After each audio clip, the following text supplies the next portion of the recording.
Mariah, it's lovely to talk to you. Lovely to talk to you. Your new album, Memoirs of an Imperfect Angel, is out soon. Where did you get that Yes. fabulous title from? It's kind of from a lot of different places, but mainly, I'm a songwriter and I'm always writing things down and keeping little notes and stories and things that end up in songs a lot of times. And I had a song called Imperfect that didn't make it on the album, but the whole concept of the song, which we just made into the concept of the album, was you don't have to be perfect. We don't have to aspire to be something that's not real, like the way our society kind of makes us feel we have to. So it's just like it comes from within, and you are just who you are, and that's okay. Oh, that's nice. And what about this new fragrance, Forever? What was your inspiration behind that? Well, this is my third fragrance. It's mainly been in America for the most part, and I've been really having a great time with it. I work very closely with Elizabeth Arden on all the little notes that go into the fragrance. It's called Forever, and I worked also on designing the bottle because my apartment in New York, our apartment is very kind of deco, like more from the 40s. Lovely. Yeah, very old Hollywood type thing. And so it's really pretty kind of crystal cut glass, and there are two versions. One has a dabber, which you can use like this and that and that, and one has a spray, and the same, like it looks the same, but it's a little less costly, and it's nice too. I have that one upstairs. I put it on before I came down, but that was a long time ago. So. And due to your fabulous tune, All I Want for Christmas Is You, you're kind of associated with Christmas now. Do you mind that at all?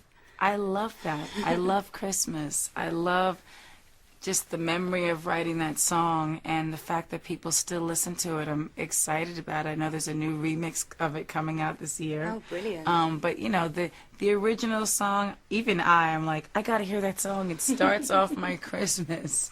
It really does. Oh, that's great. Yeah. And so you're turning on our Christmas lights at Westfield, London. Yes, I'm very excited to do that. Well, we're really excited to have you here, and I know it's going to be a great day for a lot of people. So have you got a particular Christmas memory that stands out for you? Well, we always have fun at Christmas. I have my friends and extended family at Christmas time, and we do everything from roll around in the snow and jump in hot tubs to see Santa Claus and his reindeer. They come and visit. Oh, wow. Very fun. That sounds amazing. And when I was little, my mother always made Christmas festive for me as much as she could. Yeah, oh, that's great. And do you have any sort of best presents you've ever received when you were a kid or as an adult? Well, when I'm a kid, I'm sure it was the superstar Barbie. Because that was the Barbie that I really wanted. And one year my mom was able to get it for me, so that was cool. And now, last year Nick got me a beautiful diamond bracelet. Ooh. And he wrapped it up in like this huge box, and there were like 10 boxes inside, and it was, at the bottom. And it's a little lovely. Box. Yeah. Good husband there. It's a good one. Well, when we announced you were coming, our Facebook fans and Twitter fans went into overdrive. So you've obviously got really loyal support here in the UK. Do you like coming over here? I love coming over here, and there are fans who I feel like they're my friends, and they're really so devoted and cool, and they're always here when I come here, and I know a lot of them by name. Oh, wow. And I enjoy that. Oh, that's great. Yeah. And we had some fans posting pictures of the Mariah tattoos, and a close friend of mine actually named her baby Mimi. Oh, I got my Mimi necklace on today. So do you ever get used to having that effect on people? It's, the first time it happened to me, it was only my second album, and someone had already named their baby Mariah after me, and that it really had a huge effect on me, because when I was little, nobody had that name. Yeah. And it annoyed me because I was like, how come, when they had the little TV shows and they'd go, hi Janie and Debbie and this one and that one, that I never had, no one ever said my name. Oh. So I felt very alone. And no, but it's pretty cool now to see that effect. So we asked your fans some questions, so if you don't mind answering those. So Mustafa said, if you could work with any new artist from 2009, who would you choose?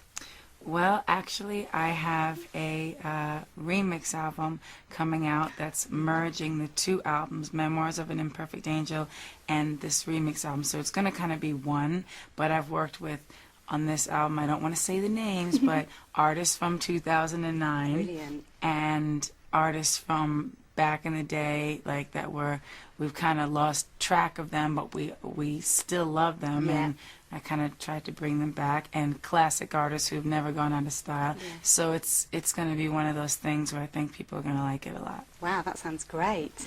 And Paul O'Leary asks, what happens to all your unreleased tracks when you have recording, sessions? Do you keep them? Do you save them? Are we ever going to hear them? Maybe. And then Josh Lewis Curd says, do you ever check out people doing covers of your songs on YouTube? Sometimes I do. Sometimes when people are being mean, like to someone who they're saying, oh, they're not singing it well or whatever, Yeah. I don't listen to that. It's mean. And Alex Vassell asked a very good question, I think. Are you going to do something special next year to celebrate your 20 years in the industry? Oh, somebody asked me that the other day. I tried to explain that I only acknowledge up to being 12 years old because that's how old I still feel. So I'm eternally 12, so it's impossible that I've been in the industry this long. I'm kind of like Tinkerbell, I like that attitude. You just call me Tink for now on. Okay, Tink. Amy Manda wants to know, are you going to do any concerts in the UK soon? They're all desperate. I think so. Oh, Yeah. great. That's so exciting. Any sort of ideas about dates? Or I'm waiting to get all the information from the powers that be, and then we'll figure it out. That's so exciting. Brilliant. Yeah. Can't wait to hear you over here. And there's something else that we really love about you, apart from your amazing singing voice, is that you embrace your curves and you love them and you always look spectacular. Thank you. Do you have any tips to give lots of ordinary girls who aren't these perfect visions that the media always, You mean like point to us? that aren't size 0? Yes, exactly. Which is actually an impossible size. Exactly. to be, unless you're that skinny. Yeah. Well, I don't know. You just have to love yourself. Yeah. Yeah. And no tips on how to get there. So wait, what exactly are you asking me? So how can you embrace yourself and love yourself in that time when people are size 0 and that's seen as the norm? I think you break the mold in that respect, which is great. You. Well, there were always, like, throughout time, some actresses Yeah. and icons who were very thin and, had a certain look, and then they were like an Audrey Hepburn, and then there was Marilyn Monroe that people would refer to as Zoftig. And, Yeah. she was more, curvaceous, Yeah. definitely. And, it depended. Her weight went up and down. My weight goes up and down. I think I'll lose some weight it's kind of easy to lose weight. The spinach diet's pretty easy. You just eat really bland spinach and tomatoes. Sounds disgusting. It's horrible. But I'll do it so that I can eat at Christmas and Thanksgiving, which enjoy we yourself. have in America very soon. Yeah, yeah. I'm well, that cooking sounds- for the first time. Oh, for really? everybody. What are you Yeah. going to cook? Well, we have a traditional Thanksgiving Yeah. meal. I know it's kind of like, we won, so it's difficult. No, I'm only kidding. No, but it is a holiday celebrating that whole thing, but I think it's more about the pilgrims. I don't Yeah. know. But you get good food, so who cares? Exactly. So we have turkey, and Yeah. now there's this new thing. It's like fried turkey, and everybody I'm not sure everybody knows about Yeah. it, but it's it's good. And so I'll be cooking that and a bunch of other things. Well, that sounds great. Yeah. Well, thank you for talking to us. Thank And you. we can't wait for you to switch the Christmas lights on. I can't wait to switch the Christmas lights on either. Thank you. Thank you. And thank you for my gifts. That's